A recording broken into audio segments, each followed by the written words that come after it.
অনেক জোরে জোরে কামড় দিচ্ছে, সেজন্য ধরতে পারতেছি না, অনেকটা কষ্ট লাগছে। হচ্ছে যে পাশেই, তো এখান থেকে ছুটে গেছে, জায়গাটা দেখতে হবে। আসসালামু আলাইকুম বন্ধুরা, কেমন আছেন আপনারা? আশা করি সবাই ভালো আছেন। তো আমার আরেকটা নতুন ব্লগ আপনাদের সবাইকে স্বাগতম। তো আজকে আমি শৌখিন মুরগিগুলো দেখবো, তো চলুন দেখা যাক আজকে ব্লগে কি কি আছে। তো আজকে প্রথমে চলে আসছি আমি আমার শৌখিন মুরগির কাছে, যেগুলা আমি ইনকিউবেটর থেকে ফুটানোর পর বড় করছি। বড় করার পর এখন একটা কেজ করছি, কেজের মধ্যে আল্লাহর রহমতে রয়ে গেছে। এখন এখানে ডিম বাচ্চা করতেছে, বাচ্চা ইনকিউবেটরে ফুটাই আল্লাহর রহমতে। তো এইখানে ডিম পারে, ডিমগুলো আমি সংগ্রহ করি এবং ইনকিউবেটরে দিয়ে রাখি, ফ্রিজে সংগ্রহ করি। এখন যেই মুরগিগুলো দেখতে পাইতেছেন এগুলো হচ্ছে যে লাইট ব্রাহ্মা মুরগি, লাইট ব্রাহ্মা শৌখিন মুরগি। এই যে দেখুন এখানে ডিম আছে, ডিম পারছে অলরেডি, একটা কর্নারে গিয়ে দাঁড়ায় আছে। তো মেলটা অনেক ওজন, সেজন্য একটু লড়াচড়া কম করে, তারপরও আল্লাহর রহমতে অনেক সুন্দর। দোনোটা কিন্তু একই বাইসের বাচ্চা না, ফিমেলটা হচ্ছে যে 2 মাস বয়স কম আর মেলটা আল্লাহর রহমতে 2 মাস বয়স বেশি। তারপরও আমি পেয়ার করে দিছি, 2 মাস পরেই পেয়ার করছি। মেলটা আমার ইনকিউবেটর থেকে ফুটছে আর ফিমেলটা আমি সংগ্রহ করছি। দেখুন কতটা সুন্দর হোয়াইট কালারের, আর এদের মার্কিংটা খুবই সুন্দরভাবে চলে আসছে, ফিমেলের মার্কিংটা। তো এইখানে যেই সেট আপটা আছে, এই সেট আপটা ওদের জন্য আল্লাহর রহমতে একটু ভালো আছে, কারণ হচ্ছে যে এই কেসটা অনেক বড়, সেজন্য আল্লাহর রহমতে। আর এইখানে 3টা মুরগি রাখা যায়, তারপরও আমি একটা মেল একটা ফিমেল রাখছি, কারণ হচ্ছে যে আমার কাছে ফিমেল আরেকটা নাই, সেজন্য। তো আমি আরেকটা ফিমেল সংগ্রহ করতে হবে ইনশাল্লাহ, যেটা এটার সাথে রাখা যাবে। আর 2টা ফিমেল একটা মেল আপনারা অনায়াসে রাখতে পারবেন, এগুলা খুবই ভালো কাজ করে এবং বীজ ডিম হয় 100%। তো আজকে ডিমটা পারছে যে ওইটা দেখাবো ইনশাল্লাহ সবার শেষে, কয়টা ডিম সংগ্রহ করতেছি আজকে এখান থেকে। তো আর অন্যান্য কী মুরগি আছে সেটা দেখি। এবং এইটার রাগান্বিত মুড দেখে আমার তো অবস্থা খারাপ হয়ে যাচ্ছে, কারণ হচ্ছে যে এটা যে কোনো সময় ক্যামেরার মধ্যে অ্যাটাক করতে পারে, কারণ হচ্ছে যে এইটা এগ্রেসিভ। এতক্ষণ ক্যামেরাটা ভিতরের দিকে ছিল, আমি বাইরের দিকে নিয়ে আসছি। এই যে দেখুন এতক্ষণ যেটা দেখতে পাইতেছেন ওটা হচ্ছে যে সবচেয়ে বড় মুরগি আমার খামারের মধ্যে, আমার শৌখিন খামারের মধ্যে। আর আল্লাহর রহমতে এখন যেটা দেখতে পাইতেছেন এটা হচ্ছে সবচেয়ে ছোট মুরগি, শেরেমার পেয়ারটা। তো ওটা ছিল যে ব্রাহ্মার পেয়ার, এটা হচ্ছে শেরেমার পেয়ার। তো এইভাবে পেয়ার পেয়ার করে আলাদা করে রাখছি আমি। আর এখানে ইঁদুর একটু ঝামেলা হয়েছে, সেজন্য আমি এগুলাকে কবুতরের কেজের মধ্যে রাখছি। তো কবুতরের কেজের মধ্যে পারফেক্টভাবে হয়ে গেছে। তো আমি এখান থেকে কবুতরের কেজগুলো সরাই ফেলবো ইনশাল্লাহ কয়েকদিনের মধ্যে। তো এই মুরগিগুলো কি করবো না করবো সেটা জানতে পারবেন ইনশাল্লাহ। চ্যানেলটা সাবস্ক্রাইব করে রাখবেন, ভবিষ্যতে অনেক নতুন নতুন কিছু হবে। আর এইখানে হোয়াইট কালার যে মুরগিটা দেখতে পাইতেছেন এটা হচ্ছে যে আমার ঘরের বাচ্চা। এগুলো আমি কালেকশন করছিলাম সিরাজগঞ্জ থেকে নিয়ে আসার পর বোর্ডিং করছি, বোর্ডিং করার পর অল্প অল্প করে বড় হয়েছে। তো আমার এখানে আল্লাহর রহমতে যতগুলো মুরগি দেখতে পাইতেছে সব মুরগি আমার ইনকিউবেটর থেকে ফুটা। শুধু 2টা মেল আমি সংগ্রহ করছি, সেটা হচ্ছে যে সিলভার কোচিং এবং ব্ল্যাক কোচিং। আর অন্যান্য মুরগিগুলো এখন আপাতত নাই, কারণ হচ্ছে যে এখানে স্পেস নাই, সেজন্য। তো আমি পরবর্তীতে ইনশাল্লাহ খুব ভালো মতোই লালন পালন করবো, কারণ হচ্ছে যে ওগুলো স্পেস করতে হবে। স্পেসটা করার পর ইনশাল্লাহ খুব ভালো মতোই হয়ে যাবে। তো দেখুন এখানে শেরেমাটা আমি হাতে নিয়ে দেখাই, এটা কিন্তু আমার ঘরের বাচ্চা, একটা শেরেমার বাচ্চা মারা গেছে। এই যে দেখুন কতটা এগ্রেসিভ, মামা কতটা, অনেক জোরে জোরে কামড় দিচ্ছে, সেজন্য ধরতে পারতেছি না, অনেকটা কষ্ট লাগছে। মানে ও একবার রাগান্বিত আমার উপরে, আমি হাতটা সরাই ফেললে আবার দৌড়ায় চলে আসে। তো এভাবে করে মারামারি করে, মাঝে মধ্যে আমার সাথে খেলে। তো শেরেমার আরেকটা ফিমেল আছে, সেটা হচ্ছে যে আমি পলিশ ক্যাপ এবং সিলভার স্যাব্রেটের সাথে রাখছি।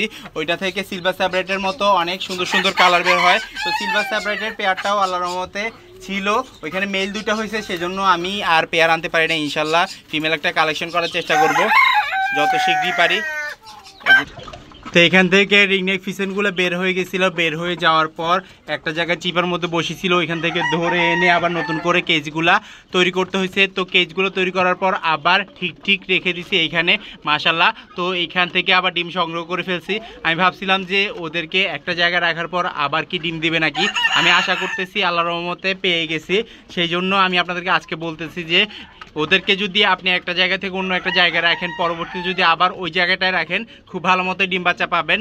আর এখন থেকে রেগুলার ডিম পাচ্ছি, আর এগুলার ডিমগুলো আমি ইনকিউবেটর বসাইছি, কিছুদিনের মধ্যে অল্প কিছু ফুটে যাবে, আরও কিছু আছে আল্লাহর রহমতে। তো এগুলো বসানোর কারণ হচ্ছে যে এগুলা লাড়াচাড়া করে এবং ফুটিয়ে সেল করার জন্য। তো দেখা যাক কি হয় না হয়। গতবার আল্লাহর রহমতে 27টা বাচ্চা ফুটছে। এদের কাছ থেকে ডিমগুলো পাইছিলাম, 50টা ডিম বসাইছিলাম, 50টার মধ্যে 27টা পাইছি। তো এদেরকে লিটার দিয়ে নতুন সেটআপে যখন ছাড়বো তখন কিন্তু অনেকটা সুন্দর লাগবে আল্লাহর রহমতে। আর এদের লেজগুলো কিন্তু অনেক লম্বা হয়, মেইলের লেজগুলা।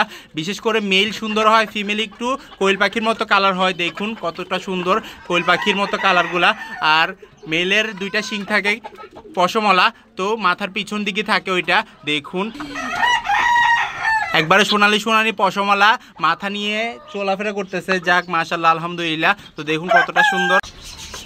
মেলগুলো যখন ডাকাডাই করে অনেক সুন্দরভাবে ডাকাডাই করে, ক্রক ক্রক করে ডাকাডাই করে আল্লাহর রহমতে।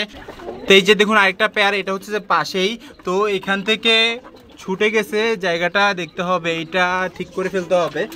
আমি তো ভাবতেছি যে এখান থেকে কোনো ছুটাছুটি নাই। তো এই যে সেটআপটা দেখতে পাইতেছেন, এই সেটআপটা কিছুদিন আগে ঠিক করছি। আজকে আবারও দেখতেছি এদিক দিয়ে খোলা, তো এদিক দিয়ে বের হয়ে যাওয়ার সম্ভাবনা আছে।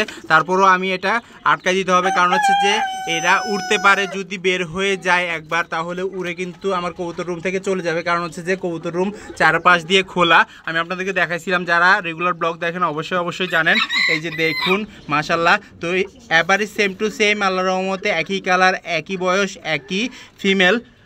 কারণ হচ্ছে যে এগুলা আমি একই জাতের আনছি, সেই জন্য। যাক আল্লাহর রহমতে কতটা সুন্দরভাবে বড় হয়ে গেছে। এগুলাও কিন্তু আমি বাচ্চা আনছি, সবগুলাই আমি বাচ্চা থেকে সংগ্রহ করছি। বাচ্চা থেকে সংগ্রহ করার পর আমি খাবার দাবার দিয়ে যেভাবে তৈরি করছি ওইভাবেই খাবার দাবার দিই, এবং যে সেটআপে তৈরি করছি ওই সেটআপেই রাখি, এবং ওদের মানানসই হয়ে গেছে। সেজন্য আল্লাহর রহমতে এভাবে করে রাখি। এভাবে করে রাখলে খুবই ভালো মতো সবগুলো বড় হয়ে যায়, এবং আপনার নিজের মতো আল্লাহর রহমতে খাবার দাবার খাওয়াইতে পারবেন যে সময় ঠিক মতো ডিম পারবে, এবং ওই ডিমগুলো সংগ্রহ করে আপনারা ইনকিউবেটর বসাতে পারবেন। এই কাজটা আল্লাহর রহমতে খুবই তাড়াতাড়ি করে ফেলতে হবে, যেন এখান থেকে না বের হইতে পারে এগুলা। কারণ হচ্ছে যে এগুলা বের হয়ে গেলে আর কোথাও খুঁজে পাবো না। এখানে পাশে আছে আম গাছ, সেজন্য আম গাছে চলে যাবে। কিছু ফ্রিসেন পাখি আছে যে 14 মাস, তারপরে 2 বছরে ডিম দেয়। আর রিংনেক ফ্রিসেন কিন্তু আল্লাহর রহমতে 6 মাসে ডিম দেয়। এগুলো 7 মাস, 8 মাস এবং 1 বছরও ডিম দিয়ে থাকে আল্লাহর রহমতে। তো দেখুন কতটা সুন্দর লাগতেছে, মানে ডিম পাড়া শুরু থেকে 7 মাস 8 মাস বলছি। এখানে ফিমেলটা আছে, তো মেলটা বাইরে বের হওয়ার জন্য চেষ্টা করতেছে। তো আমি এটাকে এখন ক্যামেরা বন্ধ করে দিই, কারণ হচ্ছে যে জায়গাটা আমি আগামীকালকে ইনশাল্লাহ এটা পরিষ্কার করে দিতে হবে, এবং অবশ্যই যেই জায়গাটা ভেঙে গেছে ওইটা ঠিক করে ফেলতে হবে। নতুন করে কবুতরগুলা পেয়ার করতেছে এবং আল্লাহর রহমতে ডিম পাড়ার জন্য চেষ্টা করতেছে। এই যে দেখুন এটাও, তারপরে এটাও, আর এখানে তো বাচ্চা আছে অলরেডি একটা। তো এটা হচ্ছে যে কেজের উপরে, একবারে যে মুরগিগুলোর কেজ ওইটার উপরে। আমার ভিডিও যদি ভালো লাগে থাকে লাইক কমেন্ট শেয়ার করবেন। যারা সাবস্ক্রাইব করেনি সাবস্ক্রাইব করে দিবেন, আর যারা সাবস্ক্রাইব করছেন না অসংখ্য ধন্যবাদ। ইনশাআল্লাহ আবারও দেখা যাবে নতুন কিছু নিয়ে। আল্লাহ যেন সবাইকে সুস্থ রাখে, সবাইকে বিপদ থেকে রক্ষা করে, এই দোয়া আজকে বিদায় নিচ্ছি। আল্লাহ হাফেজ।